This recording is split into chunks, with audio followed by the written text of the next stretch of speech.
काल महाराष्ट्राच्या मंत्रिमंडळाच्या बैठकीमध्ये काही निर्णय झाले, ज्यामध्ये महाराष्ट्र सार्वजनिक विद्यापीठ कायदा 2016 यामध्ये काही बदल प्रस्तावित करण्यात आले। या संबंधामध्ये ही पत्रकार परिषद आहे। विशेषतः 2016च्या कायद्यामध्ये 9A नावाचं नवीन कलम टाकून राज्यपालांनी नियुक्त करण्यात येणाऱ्या कुलगुरूंसाठीच्या शोध समितीचा अधिकार काढून घेण्याचं काम सरकारने केलं आहे। बदल काय? पूर्वी आणि आता नवीन प्रस्तावित पूर्वीच्या कायद्यामध्ये केव्हाही कुलगुरू नियुक्तीची वेळ आली तर 6 महिन्याआधी कुलगुरू एक शोध समिती नियुक्त करतील। ज्या शोध समितीमध्ये सुप्रीम कोर्टाचे रिटायर न्यायाधीश, कुठल्या तरी राज्याचे चीफ जस्टिस रिटायर्ड किंवा हायकोर्ट न्यायाधीश, बरोबरीने रेप्युटेड एज्युकेशनिस्ट, कोणी पद्म अवॉर्डी असतील तर ते, आणि राष्ट्रीय मान्यताप्राप्त शिक्षण तज्ञ, आणि बरोबरीने प्रिन्सिपल सेक्रेटरी उच्च शिक्षण विभाग, या सगळ्यांची एक समिती बनेल। आणि ती समिती अर्जदार कुलगुरू पदावरच्या व्यक्तींची सगळी शहानिशा करून 5 जणांची नावं ही कुलगुरूंकडे प्रस्तावित करेल। ठाकरे सरकारला हे मान्य नाही। Supreme court, high court, chief justice retired ही कमिटी मान्य नाही, पद्म अवॉर्डी मान्य नाही, रेप्युटेड एज्युकेशनिस्ट मान्य नाही, स्वतःच्या सरकारमधला प्रिन्सिपल सेक्रेटरी त्यातला सदस्य असेल तर ते मान्य नाही। नवीन बदलानुसार राज्य सरकार एक समिती नेमेल, त्या सदस्यांची नियुक्ती राज्य सरकारच करील। म्हणजे चित भी मेरी पट भी मेरी। आणि त्या समितीने जी नावं सुचवली जातील त्यातली 2 नावं ही कुलपती म्हणून राज्यपालांसमोर मांडली जातील। याचा सरळ राजकीय अर्थ असा आहे की यापुढे राज्यातील विद्यापीठांमधले कुलगुरू हे आता युवा सेनेच्या किचन कॅबिनेटमध्ये ठरवले जातील। ज्या पद्धतीचा नेमणुकांबद्दलचा पूर्व अभ्यास आपण केला तर लक्षात येईल, राज्यांमध्ये वेगवेगळ्या ज्या नेमणुका झाल्या प्रमुख विषयांवर, त्यातनं हे लक्षात येतं की एक नवीन सचिन वाझे सारखा माणूस किंवा व्यक्ती हे आता विद्यापीठांच्या कुलगुरू पदावर बसण्यासाठी राज्य सरकारने सर्वाधिकार आपल्याकडे घेतलेले आहेत। आणि त्यामुळे माझ्या मनात शंका नाही, विद्यार्थ्यांच्या मनात शंका निर्माण नक्की होईल की आता अशाच कुठल्या तरी सचिन वाझेच्या हस्ताक्षराची प्रमाणपत्र पदवीदानाची हे विद्यार्थ्यांच्या माथी मारली जातील का, हा प्रश्न आहे। आणि एका अर्थाने सांगायचं झालं तर जो राजाबाई टॉवर इंग्रजांसमोर सुद्धा ताठमानेने उभा राहिला, त्या राजाबाई टॉवरला मंत्रालयासमोर झुकवण्याचं काम ठाकरे सरकार करत आहे। आणि हाच अहंकार आहे। मी ठरवीन ते धोरण, मी लावीन ते तोरण, ही या ठाकरे सरकारची कार्यपद्धती आहे। आणि म्हणून राजाबाई टॉवरला मंत्रालयासमोर झुकवण्याचा हा प्रयत्न आहे, विद्यापीठाच्या स्वायत्ततेवर हे आक्रमण आहे। हे आक्रमण नव्याने नाही आहे। या अगोदर सुद्धा आपण बघितलं असेल, ज्या वेळेला अंतिम वर्ष विद्यार्थ्यांच्या परीक्षेचा विषय झाला, सिनेट नाही, अकॅडमिक काउन्सिल नाही, विद्यापीठातल्या कुठल्याही समितीने सुचवलं नाही, युवा सेनेने पत्र दिलं, माननीय मंत्री महोदयांनी परीक्षा रद्द केल्यास सुप्रीम कोर्टाने ताशेरे वाढले आणि त्यामुळे विद्यापीठाचे आक्रमण तेव्हापासून सुरू आहे. दुसऱ्यांदा आपण बघितलं की विद्यापीठाची असलेली आपत्ती व्यवस्थापन निधी असतो, त्या आपत्ती व्यवस्थापन निधी माननीय मंत्री आणि सरकारने परस्पर वळवला, विद्यापीठाचा निधी वळवण्याचं काम केलं. विद्यापीठावरचं आक्रमण तेव्हापासून चालू आहे. विविध विद्यापीठं आपापल्या ठिकाणी असलेल्या कामं पूर्ण करण्यासाठी ज्या निविदा काढतात, टेंडर, त्या टेंडरची माहिती आम्हाला द्या अशी पत्र OSD मंत्री महोदयांचे पाठवतात आणि विद्यापीठातल्या निविदांमध्ये सुद्धा हस्तक्षेप करण्याचा प्रयत्न याआधी याच मंत्री महोदयांनी ठाकरे सरकारने केलेला आहे. याआधी आम्ही हेही पाहिलंय की विद्यापीठातील आणि महाविद्यालयातील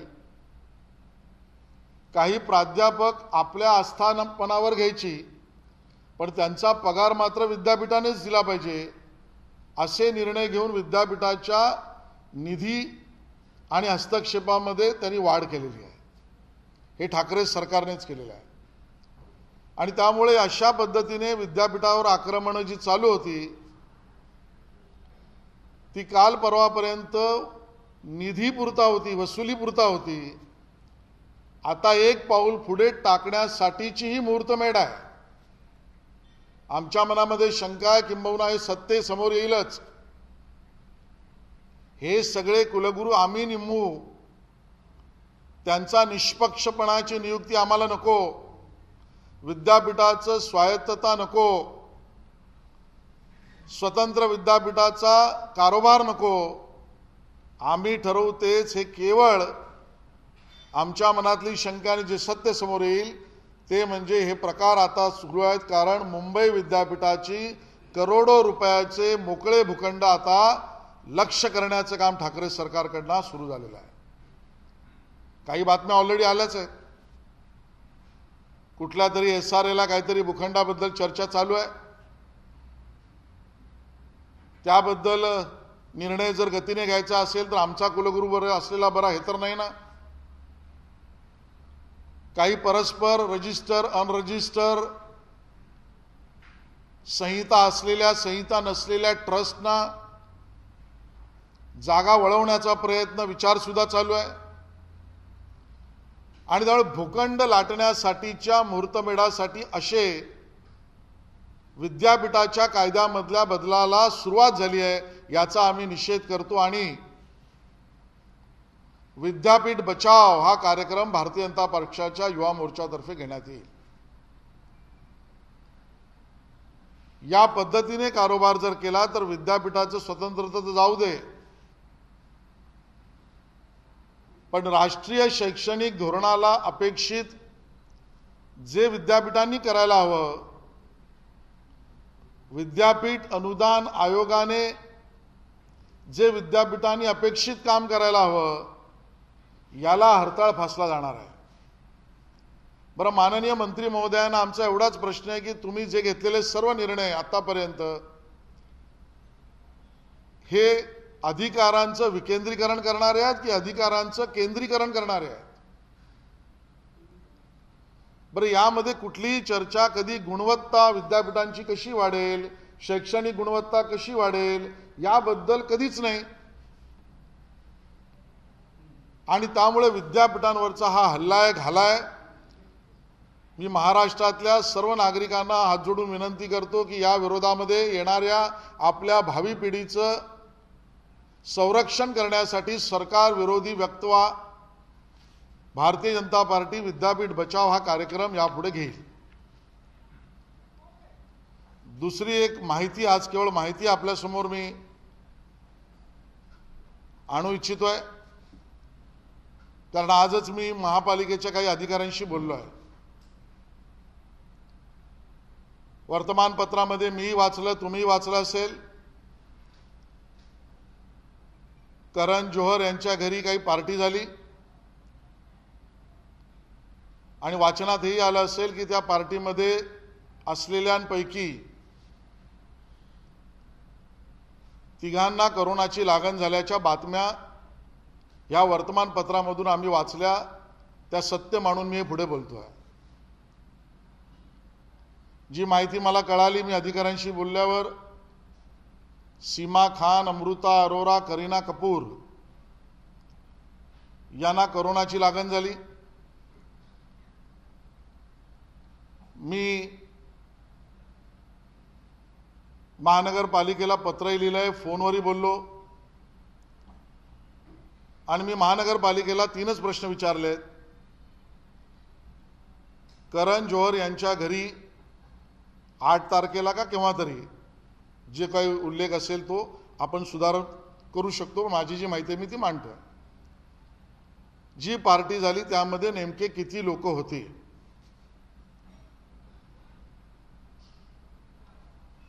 जी लोक होती त्या सगळ्यांची टेस्ट करण्यात आली आहे का? मनपाचे काही अधिकारी सांगतात 8च लोक होती। मी त्यांना प्रतिप्रश्न केला की 8च लोक होती, ही कशाच्या आधारावर आपण संख्या सांगताय? त्यावर त्यांनी मला उत्तर दिलं की आम्ही बाधित लोकांशी चर्चा केली आणि उत्तर देताना आरोग्य विभागाच्या अधिकाऱ्यांनी मला हे सांगितलं, मी नाव चुकत नसेल तर सीमा खान किंवा सीमा कोणत्या होत्या महिला भगिनी, त्यांनी काही नावं सांगितली, काही नावं गाळली, लपवली। मग अधिकारी म्हणाले आम्ही स्वतः करीना कपूर यांच्याशी बोललो, उर्वरित नावं जी सीमा या भगिनीकडून गाळल्या होत्या त्याच्यातनं त्यांना कळली करीना कपूरकडनं। याचा अर्थ संदेह निर्माण होतोय नेमकी किती लोक होती। आणि म्हणून 3रा प्रश्न मी महानगरपालिकेला असं म्हटलंय की नेमकी किती लोक होती ही समजण्यासाठी तुम्ही त्या रिजन्सी नामक इमारतीचा सीसीटीव्ही फुटेज घेतला आहे का? मी ही पत्रकार परिषद घेईपर्यंत मला उत्तर आलंय की नाही आणि त्यामुळे संशय बळावतोय की त्या पार्टीमध्ये 8च लोक होती का अजून जास्त होती? त्याबद्दल सीसीटीव्ही फुटेज किंवा अन्य इमारतीतील किंवा त्या ठिकाणी उपस्थित असलेले ड्रायव्हर असतील, अजून काही स्टाफ असेल, या कोणाकडनं माहिती गोळा केल्याचं दिसत नाहीये। आणि म्हणून आमचा सवाल महापालिकेला हा आहे की त्या पार्टीमध्ये राज्य सरकारमधला कोणी मंत्री होता का? हा संशय बळावायचा नसेल तर सीसीटीव्ही फुटेज त्या इमारतीचे महापालिकेने जाहीर करावे, किंबहुना कोणी मंत्री असेल तर त्यांनी स्वतःहून हे सुद्धा जाहीर करावं। जी माहिती समोर आली आहे त्याच्यामध्ये त्या पार्टीमध्ये असलेल्या अन्य लोकांपैकी काहींनी बीएमसीच्या कडून टेस्ट केलेल्या नाहीत, खाजगी आणि माझ्या माहितीप्रमाणे हरकिसनदास हॉस्पिटलकडून टेस्ट केल्या गेल्याची माहिती समोर येते। ती पुन्हा एकदा रिव्हेरिफाय आम्ही करू आणि त्यामुळे प्रश्नचिन्ह आम्ही महापालिकेला विचारतोय आणि त्यामुळे यातलं सत्य महापालिकेने समोर आणावं, सीसीटीव्ही फुटेज घ्याव्या, कोणी मंत्री त्या पार्टीला होतं का याबद्दलची स्पष्टता द्यावी। जन आरोग्याशी खेळणं आणि संशय बळावणं योग्य नाही। महानगरपालिका हे करेल अशी आमची अपेक्षा आहे। धन्यवाद। जी माहिती आहे आणि जे मला सांगायचं आहे ते मी मांडलेलं आहे। राज्यपाल आणि महाविकास आघाडी हा वाद आता नवीन नाही, याच्या आधी देखील अशा अनेक गोष्टी झाल्या आहेत, महाविकास आघाडी विरुद्ध राज्यपाल। तुम्हाला असं वाटतं की फक्त राजकीय हेतून आणि राज्यपालांना कुठेतरी दुय्यम दाखवण्यासाठी हे सगळं केलं? खरं तर राज्यपाल विरोधात महाविकास आघाडी हा संघर्ष नाही आहे। शिक्षणाबद्दलचा दुराग्रह, शिक्षणाबद्दल असलेला असंवेदनशीलपणा आणि म्हणून विद्यार्थी आणि शिक्षण व्यवस्थेत असलेला परिवार विरुद्ध महाविकास आघाडी हा संघर्ष आहे। म्हणून मी मांडलं की बाबा अंतिम वर्ष परीक्षांच्या बाबतीत सुद्धा तुम्ही तेच केलं, प्राध्यापकांना आपल्या आस्थापनावर आणायचं आणि त्यांचा पगार विद्यापीठातून काढायचा, विद्यापीठांच्या निविदामध्ये OSDनी पत्र पाठवायचं, आपत्ती व्यवस्थापन निधी विद्यापीठाचा राज्य सरकारने पळवायचा, एकंदरीत शिक्षण व्यवस्थेच्या विरोधात महाविकास आघाडी हे चित्र आहे. आणि म्हणून हा कायद्यातला बदल तातडीने मागे घ्यावा. शिक्षण तज्ज्ञांनाही तो मान्य नाही आणि गुणवत्ता वर्धनासाठी तर तो उपयोगीच नाही.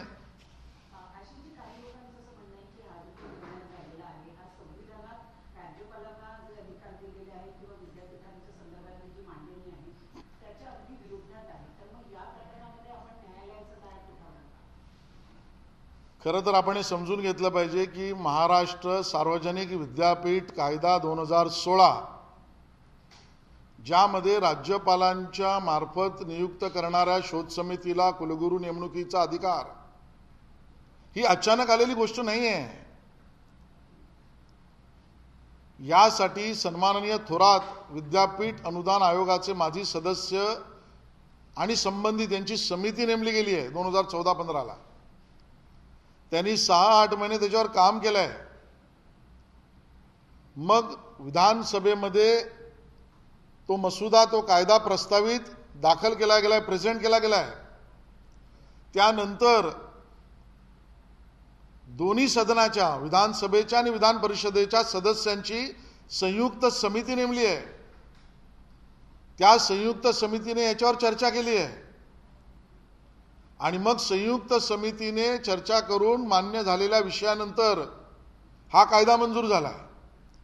त्यामुळे एक्सपर्टच्या समितीपासून संयुक्त समितीपर्यंत जो चर्चेतून लोकशाही पद्धतीने कायदा झाला तो एका वाक्यामध्ये आणि एका पत्रामध्ये झटकन काढून टाकण्यासाठी सरकारला आमचा सवाल आहे, तुम्ही कुठे अभ्यासगट नेमला होता का?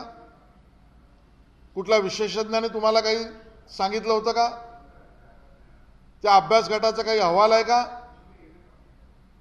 आणि म्हणून हेकेखोरीपणे थेट संविधानिक प्रक्रियेने जो कायदा आला त्यातला बदल आम्हाला नको म्हणून करणं हा केवळ माझा अहंकार एवढ्याच गोष्टीसाठी ठाकरे सरकार करतंय. यातना विद्यापीठ आणि विद्यार्थी आणि शिक्षण व्यवस्था यांच्या गुणवत्ता वर्धनाचा काहीही कार्यक्रम होणार नाही. कोर्टाकडे जाण्याचा रस्ता तर खुला आहेच, पण त्याआधी महाराष्ट्राच्या विधानसभेमध्ये यावर भारतीय जनता पार्टी चर्चा करून आपलं मत मांडून सरकारला हे मागे घ्यायला बाध्य करेल.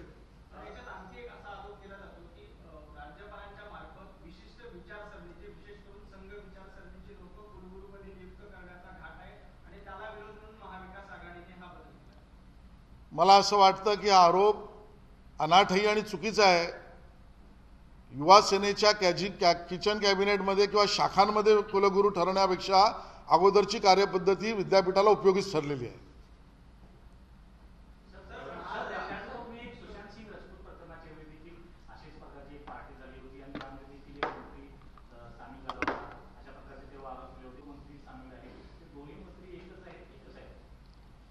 मी कुठल्याही मंत्र्याचं नाव आज घेत नाहीये, मी त्याच्या मागावर आहे. महापालिकेने CCTV फुटेज ताब्यात घ्यावे आणि जाहीर करावेत एवढं माझं म्हणणं आहे. मंत्री आला की नाही याबद्दलची स्पष्टता महापालिकेनेच द्यावी, अन्यथा आम्ही समोर आणूच.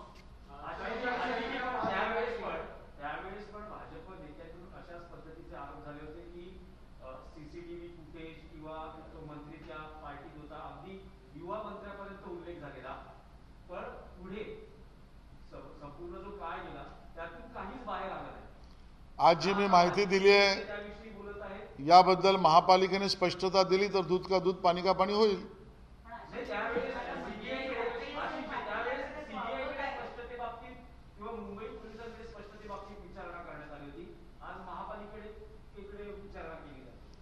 महापालिका या विषयात गंभीर आहे आणि महापालिकेने योग्य पावलं उचलल्याचं आतापर्यंत दिसतंय, म्हणून माझी त्यांच्याकडनं अपेक्षा आहे.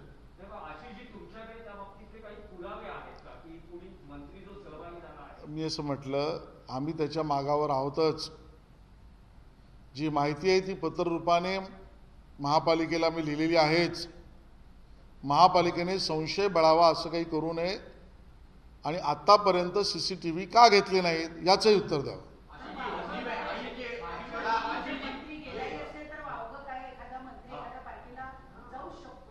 मी कुठे काय त्याच्यावर टीका केली? मी म्हटलं की कोण कोण होतं, मंत्री होता काय सांगावं. मी कुठल्या मंत्र्याने पार्टी घ्यावी का नव्हे याच्यावर आक्षेप केलेलाच नाही.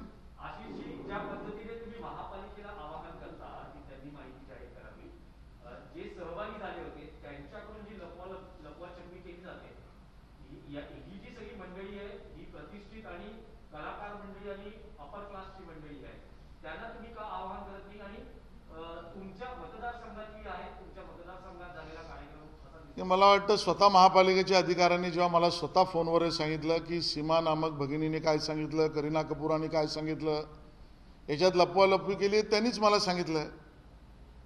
तर जे बाधित लपवालपवी करतात त्यांच्याचकडनं मी विचारणा करण्याचा काय हेतू असू शकतो? आणि त्यामुळे निष्पक्ष महानगरपालिका वागेल ही अपेक्षा धरून मी त्यांच्याकडनं माहिती मागितलेली आहे. सामाजिक बांधिलकी, कारण हे जे आहे, कारण विषय कोरोनाचा आहे आणि जबाबदार नागरिक आहेत, त्यामुळे ज्यांच्याकडे करोनाच्या विषयामध्ये प्रसार होऊ नये जबाबदारी आहे त्या महानगरपालिकेकडनं मी अपेक्षा करणं संयुक्तिक आहे, म्हणून मी महापालिकेकडनं केलं आहे. कोरोनाच्या काळात लढा देताना मुंबई महापालिकेने 117 निवृत्त अधिकाऱ्यांना पुन्हा कामावर बोलवले आणि त्याच्यामध्ये बऱ्यापैकी भ्रष्टाचाराचे आरोप असलेले अधिकारी आहेत आणि त्यांना पुन्हा कामावर घेण्यात आले अशी माहिती समोर येते. त्याच्यावर भाजपची भूमिका काय? मला याची संपूर्ण माहिती घ्यावी लागेल. हे खरं आहे की महानगरपालिका असो वा अन्य प्रशासकीय व्यवस्था असो, इथे करोनाच्या काळामध्ये मनुष्यबळाची कमतरता होऊ नये म्हणून प्रशासकीय सेवेत असतील किंवा अधिकारी सेवेत असतील, ही मनुष्यबळ पुन्हा पूर्ववत करण्यासाठी काही निर्णय घेतले गेले होते. डिझास्टर मॅनेजमेंट ॲक्ट खाली ते कदाचित योग्यही असतील, पण तो बहाणा घेऊन ज्यांच्यावर भ्रष्टाचार किंवा भ्रष्टाचाराचे आरोप आहेत अशांना घेण्यासाठी रेड कार्पेट होत असेल तर ते संयुक्तिक नाही. आणि त्यामुळे अशा भ्रष्टाचारी व्यक्तींना रेड कार्पेट करण्यासाठीचे जर प्रकार झाले असतील तर त्याच्यावर नक्की आम्ही प्रशासनाला धारेवर धरू. एक आरामशीर एक एक एक काय काय मला माहिती नाही, माहिती घ्यावी.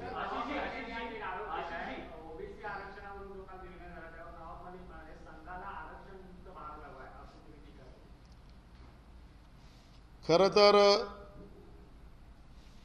स्वतःच्या सरकारचा हेकेखोरपणा आणि हेटाळणी यामुळे स्थानिक स्वराज्य संस्थांमधील 27% ओबीसी समाजाचं आरक्षण महाराष्ट्र विकास आघाडीने म्हणजे शिवसेना, काँग्रेस आणि राष्ट्रवादी काँग्रेसने त्याचा खून केला असा आमचा आरोप आहे.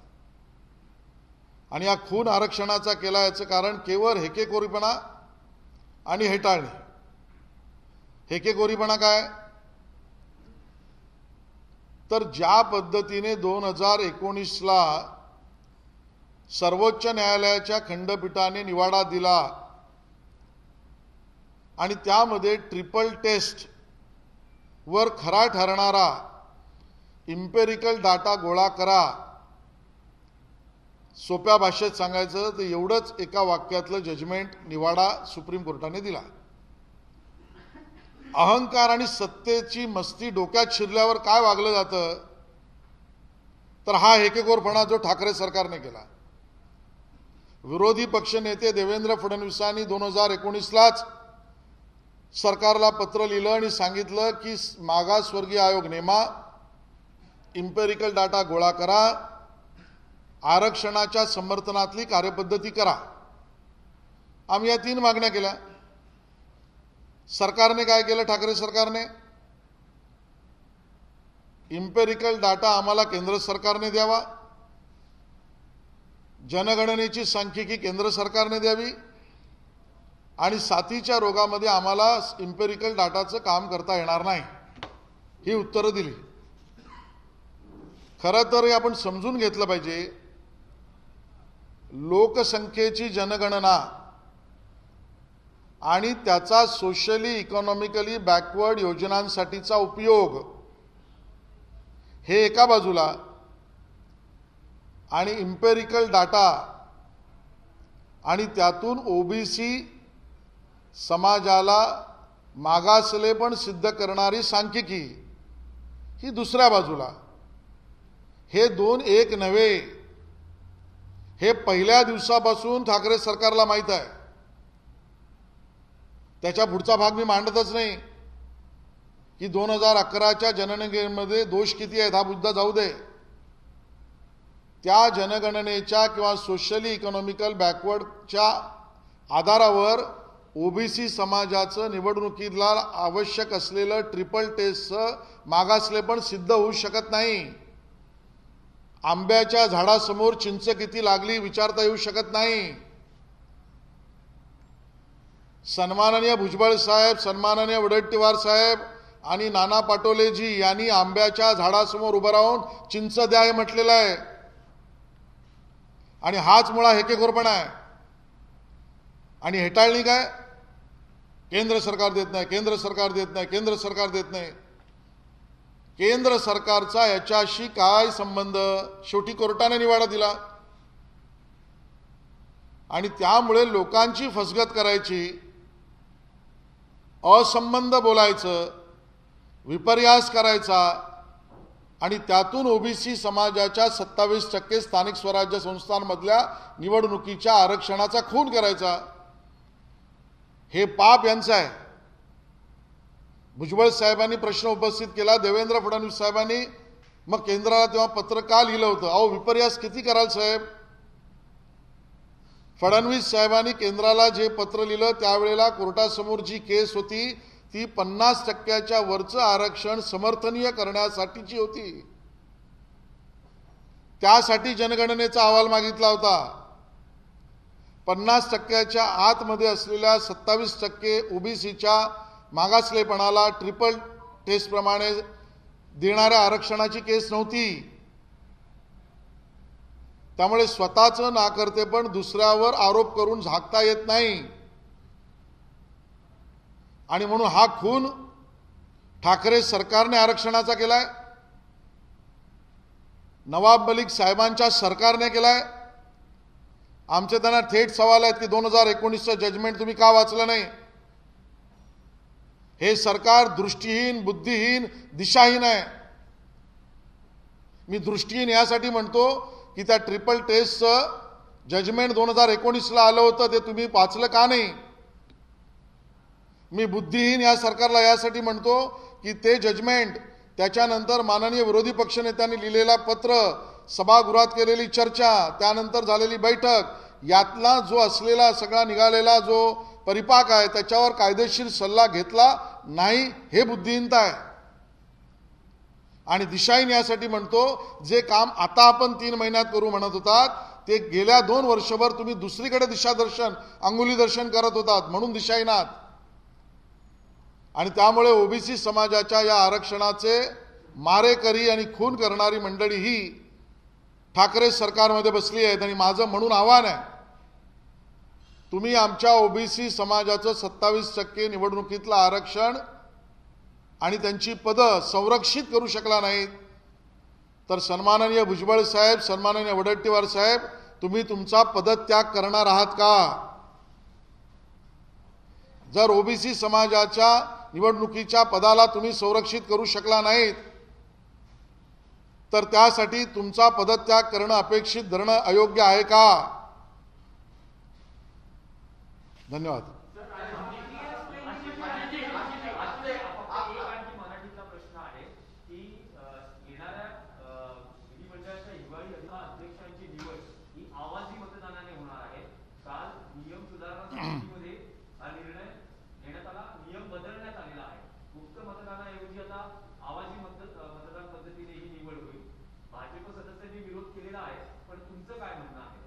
मुळात नियमात बदल करण्याची गरज का वाटली? नियम जो जुना होता तो बदलण्याची आवश्यकता काय ठरली? महाराष्ट्र विकास आघाडीमधल्या सरकारमधले पक्ष मतदानापासून पळ काढतायत का घाबरतायत?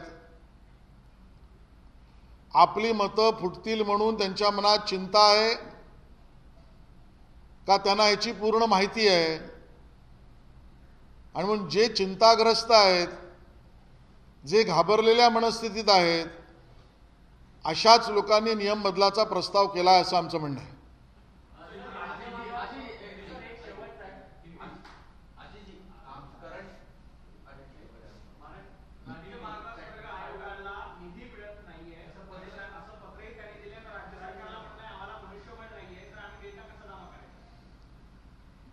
दोन वर्षापासून ही चर्चा राज्य सरकार करते आहे.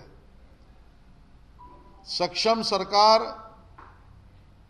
आणि असं म्हणतायत की आमचा कारोबार हा सगळ्या राज्यांच्या वर, आम्ही मदत करायला तयार आहोत. ओबीसी समाजाचे आरक्षण टिकण्यासाठी जी मदत करायला लागेल ती आम्ही करायला तयार आहोत. साथीच्या रोगात किंवा पॅन्डेमिकमध्ये सुद्धा या राज्यातीलच व्यवस्थेतल्या लोकांनी, प्रशासनातील सगळ्यात जास्त लसीकरण देशातलं करून दाखवलं आहे. Man to man, 1 to 1.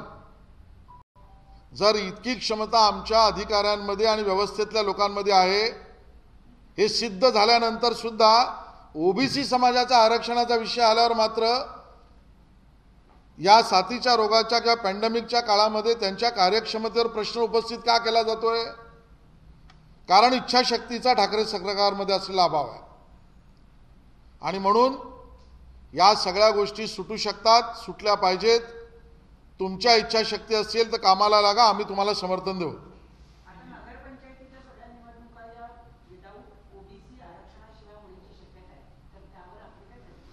माननीय देवेंद्र फडणवीस त्यावर प्रतिक्रिया देतील.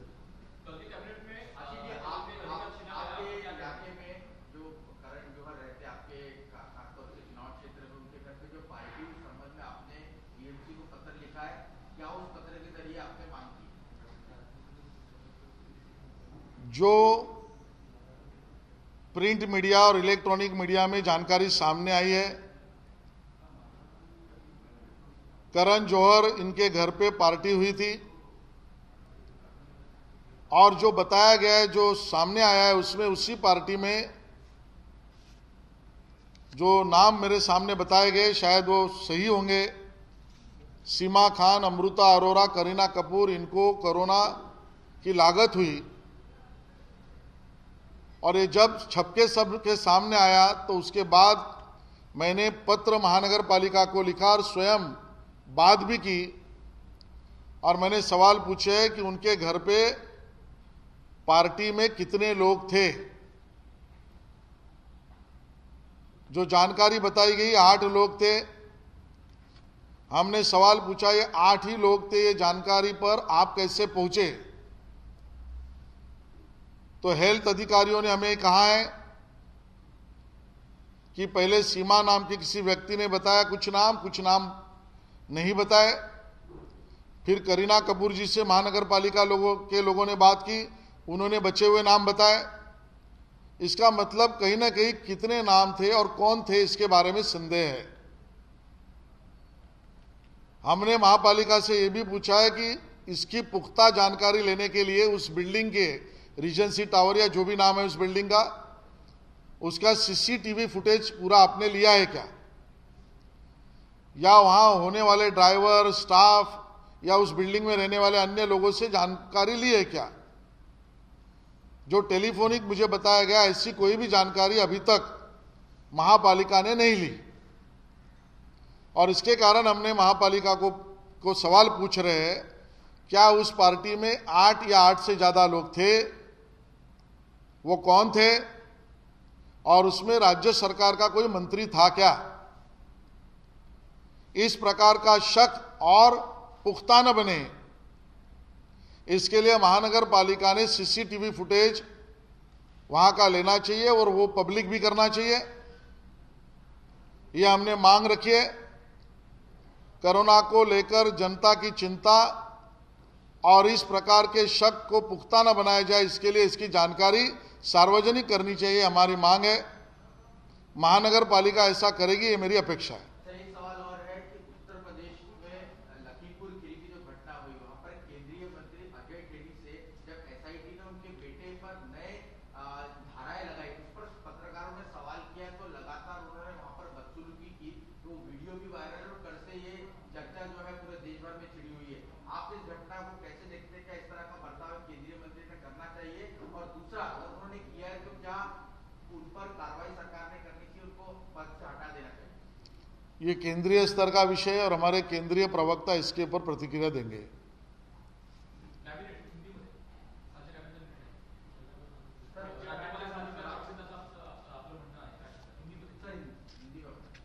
कल महाराष्ट्र की कैबिनेट में एक निर्णय लिया गया, महाराष्ट्र पब्लिक यूनिवर्सिटी एक्ट 2016, इसमें अमेंडमेंट की गई है और 9A नाम का नया सेक्शन डाला गया है। पुराना कानून और नया प्रस्तावित कानून उसमें अंतर क्या है? तो 2016 के कानून के तहत जब भी वाइस चांसलर की नियुक्ति करना अपेक्षित होगा और आवश्यक होगा, तब माननीय राज्यपाल महोदय 6 महीने पहले एक उसके शोध कमेटी अपॉइंट करेंगे, जिसमें रिटायर्ड सुप्रीम कोर्ट जज या चीफ जस्टिस ऑफ कोई स्टेट या रिटायर्ड हाई कोर्ट जज सदस्य होंगे, 2 रेप्यूटेड एजुकेशनिस्ट सदस्य होंगे, 3 कोई पद्म अवॉर्डी उसमें सदस्य हो सकता है, 4 राज्य सरकार के प्रिंसिपल सेक्रेटरी हायर एजुकेशन उसके सदस्य हो सकते हैं, और 5 राष्ट्रीय स्तर पर गुणवत्ताधारक एजुकेशनिस्ट उसका सदस्य हो सकता है। और ये कमेटी जो राज्यपाल नियुक्त करेगी, वो जितने भी एप्लीकेंट होंगे उसमें से छानबीन कर कर एकेडमिकली करेक्ट बातों को राज्यपाल महोदय के सामने रखेंगे और फिर कुलगुरु नियुक्ति होगी। इस कानून को बदलाव करके अभी ठाकरे सरकार ने ये कहा कि भाई high court, supreme court, chief justice, principal secretary, reputed educationist, Padma awardee, इनकी कमेटी हमें मंजूर नहीं। राज्य सरकार जो कमेटी नियुक्त करेगी, उनकी भाषा में कहना है तो उनका ही छापा, उनका ही काटा। ऐसी कमेटी एप्लीकेंट में से कुलगुरु यानी वाइस चांसलर अपॉइंट करने का काम करेगी। ये सरासर विद्यापीठों पर, यूनिवर्सिटी पर आक्रमण है। इससे यह स्पष्ट होता है कि इसके आगे महाराष्ट्र में अलग अलग यूनिवर्सिटीज में युवा सेना के किचन कैबिनेट में वाइस चांसलर तय होने की प्रक्रिया होगी। जो आज तक का पूर्वानुभव है अलग अलग अपॉइंटमेंट्स में, उससे समझ में आता है कि ऐसा ही कोई नया सचिन वाजे टाइप आदमी कुलगुरु न बन जाए, वाइस चांसलर न बन जाए, और हमारे विद्यार्थियों को ऐसे ही कोई सचिन वाजे के सिग्नेचर का प्रमाण पत्र न मिल जाए, हमारी मन की शंका है। हमारा सवाल है सरकार को कि जो कानून 6 महीना एक कमेटी के स्टडी के बाद हुआ, जो महाराष्ट्र के दोनों सदनों में चर्चा हुई, उनकी ज्वाइंट मेंबर्स की कमेटी में चर्चा हुई, उसके बाद पारित हुआ, जो 1.5 साल की प्रक्रिया के बाद पारित हुआ, वो कौन सा स्टडी ग्रुप अपॉइंटमेंट करने के बाद आपने खारिज कर दिया है? उसके पीछे खारिज करने की वजह क्या थी? ये सिर्फ और सिर्फ राजनीतिक कारणों से किया जा रहा है। यूनिवर्सिटी में अब राजनीतिक चाल करने के लिए ठाकरे सरकार ने किया है। जो राजाबाई टावर अंग्रेजों के सामने नहीं झुका, उस राजाबाई टावर को अभी मंत्रालय के सामने झुकाने का काम ठाकरे सरकार कर रही है। और इसके लिए यूनिवर्सिटी बचाओ ये कार्यक्रम लेकर भारतीय जनता पार्टी आगे बढ़ेगी। आई भवानीचा गजर म्हणजे